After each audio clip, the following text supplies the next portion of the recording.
Harrison Ford, l'étoffe d'un héros, voilà donc ce livre qui est paru tout récemment, dernier ouvrage de Guillaume Évin, qui est avec nous. Bonjour Guillaume Évin. Bonjour. À propos d'Harrison Ford, à propos de cinéma, qui est l'un de vos sujets de prédilection, et notamment les personnalités, les personnages du cinéma, pour ne citer que Charlie Chaplin, Audrey Hepburn, ou encore le personnage de James Bond. Je n'oublie pas Belmondo quand même. Voilà. Harrison Ford, qui a eu 80 ans l'année dernière, l'une des plus grandes stars d'Hollywood, de nombreux films à succès, un destin un peu hors du commun.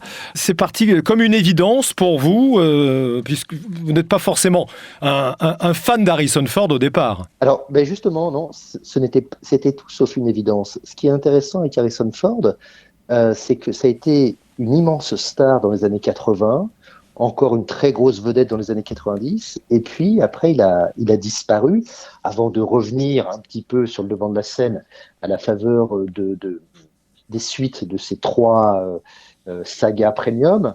Mais Harrison Ford, en fait, c'est intéressant parce que c'est une époque, c'est le monde d'hier, et il a incarné en son temps le visage de l'Amérique, puisqu'il a été, il avait ce côté, j'en parle au passé, mais il avait ce côté next door en fait, un peu à la Christian Bale ou Matt Damon aujourd'hui, c'est-à-dire c'est un Américain viril, sain, mais qui n'en rajoute pas, sorte de simplicité de bonne aloi. D'ailleurs, son propos, c'était toujours de dire je veux faire une carrière et non pas je veux faire carrière à Hollywood. Et ça, c'était tout à fait représentatif du bonhomme, parce qu'il était atypique. Et je suis parti du principe que pour Harrison Ford, mais comme pour les autres, en fait, on avait soit des biographies classiques, certaines très bien faites, bien écrites, mais du noir et blanc, ou soit nous avions des albums photos ou des hors-séries avec quelques films et beaucoup de photos. Mais en fait, il n'y avait pas d'ouvrage complet qui, à la fois, on va dire, éditorialisait l'aspect biographique, finalement montrait en quoi, comment cette personne était devenue une légende, un mythe, etc. Et une analyse filmique complète. C'est-à-dire que là, je passe en revue tous ces films, j'analyse toute sa filmo, aussi bien les navets, les chefs-d'œuvre, les oubliés, les méconnus, et comme ça donne une idée un peu globale de ce qu'a été le personnage. Vous aimez ces personnalités qui sont devenues des stars finalement, je ne vais pas dire malgré elles, mais ce n'était pas une évidence dès le départ. Vous parliez d'Audrey Hepburn dans un précédent ouvrage où, physiquement, elle n'était pas forcément dans les quotas de l'époque. C'était pas un très très bon début pour elle. Que dire aussi sur Steve McQueen qui était plus attiré par la mécanique que par le cinéma. Et Harrison Ford, on a toujours cette image du charpentier devenu une star immense. Exactement, tout à fait. Audrey Hepburn, c'était la star qui ne ressemblait à aucune autre. Harrison Ford, lui, en fait, c'est ce qu'on oublie, ce que le grand public voit d'Harrison Ford, c'est la guerre des étoiles, et ensuite a l'impression que sa trajectoire a été rectiligne. Mais en fait, ce qu'il faut voir, c'est qu'avant de percer en 77 à l'âge de 35 ans, ce qui est quand même assez tard, le bonhomme a beaucoup galéré. Il a même failli complètement renoncer à son métier. Et puis, il a été sauvé par sa rencontre avec George Lucas, qui l'a d'abord fait tourner dans American Graffiti, donc qui lui a mis un peu le pied à l'étrier. Mais il a quand même, c'est vrai, au début, beaucoup tâtonné, car en fait, il n'avait pas un physique qui correspondait à son époque. Il était décalé. En cette fin des années 60, on ne recherche pas de profil comme le sien. Et voilà. Et finalement, ça va être un concours de circonstances.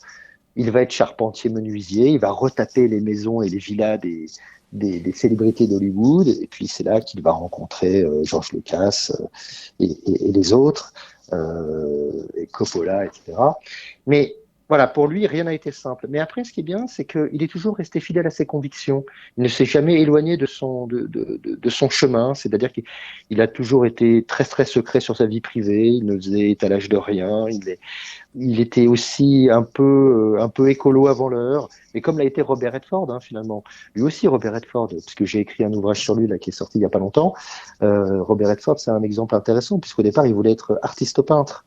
Et c'est parce qu'il n'a pas pu percer dans cette branche si difficile qu'après il est rentré aux États-Unis, s'est posé, et puis il a été happé par la télé et ensuite repéré pour le cinéma. Mais voilà, on voit que ces personnalités n'avaient pas de plan de carrière. Audrey Hepburn, au départ, elle voulait être danseuse. Et puis parce qu'elle n'avait pas un physique qui correspondait, elle était un tout petit peu trop grande pour être ballerine de top niveau, eh bien, elle a fait autre chose. Mais voilà, ça part, si vous voulez, ces personnalités n'avaient pas un destin tout tracé. Je dirais, voilà, ils n'avaient pas. On va dire que le contre-exemple, ce serait un peu Grace Kelly, Ouais. voilà, qui elle était programmée pour réussir, même si là aussi ça n'a pas été très très simple.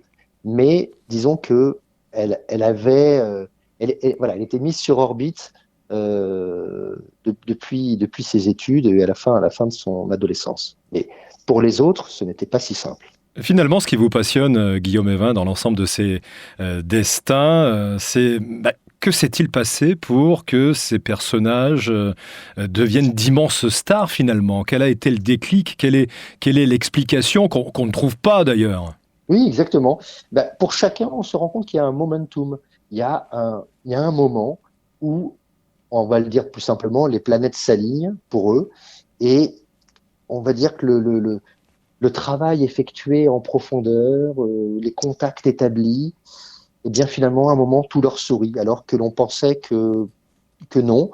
Et puis, il faut dire qu'Hollywood est souvent un terrain de jeu qui prend les uns et les autres à contre-pied. C'est-à-dire que c'est au moment où on s'y attend le moins que, voilà, que vont se produire des opportunités. Donc évidemment, tout l'art est de les saisir. C'est ce qu'a fait Robert Redford, mais par exemple, Clint Eastwood aussi est passé par là. On voit que tous ces personnages, voilà, vont se retrouver au bon moment, au bon endroit, mais vont avoir l'intelligence de le saisir et ensuite de rester fidèles à l'idée qu'ils se font de leur métier. D'ailleurs, Harrison Ford, lui, il a toujours dit qu'il se voyait comme un artisan. C'est drôle d'ailleurs. Alors, bon, c'est vrai qu'il y a un clin d'œil avec le menuisier charpentier, mais lui, il se voit comme un artisan qui fait de la belle ouvrage, qui fait un peu des films sur mesure. Alors, bien sûr, il va connaître troisième ou quatrième partie de carrière un peu déclinante, ou en fait, après 1989, après le troisième volet d'Indiana Jones, qui le consacre méga star, et bien là, il va rentrer un peu, il va être un peu en roue libre.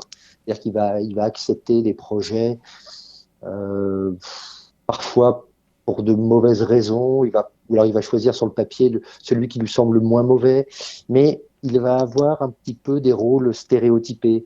Il va jouer le président sans peur et sans reproche. On se souvient d'Air Force One. Il va jouer l'agent de la CIA dans les romans de Tom Clancy.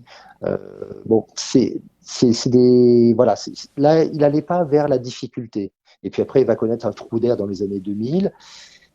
Et bon, voilà, avant de revenir pour une ultime pirouette dans les sagas qui l'ont consacré comme Star Wars, Blade Runner, Indiana Jones. Mais c'est vrai que il aura connu donc son âge d'or entre voilà la fin des années 70 et la fin des années 80, où là vraiment tous les projets passaient par lui, même s'il en a refusé quantité, mais il aura aussi quand même l'intelligence de s'ouvrir à d'autres types de cinéma. Je pense à Blade Runner, qui est un chef-d'œuvre, qui a été un film matriciel, hein, comme l'a été 2001 l'Odyssée de l'espace de Kubrick, mais qui a été vraiment un poids lourd du cinéma de science-fiction et qui a influencé quantité de cinéma plus récent.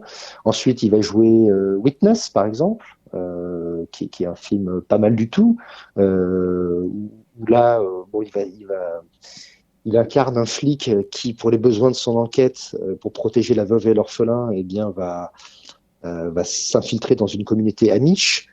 Et là aussi, pour la première fois, il va explorer un petit peu la psychologie de son personnage. On l'attend pas là. le public est désarçonné, mais malgré tout, il frôle l'Oscar. Il va jouer également dans Mosquito Coast. Là aussi, c'est le film de Peter Weir, un film sur un idéaliste écologiste, mais qui va basculer dans son utopie au point de devenir tyrannique avec les siens. Voilà. Là aussi, c'est un rôle totalement à contre-emploi. Il porte une chemise, il porte un polo hawaïen, il porte des lunettes, les cheveux longs. Lointain souvenir de sa période beatnik des années 60.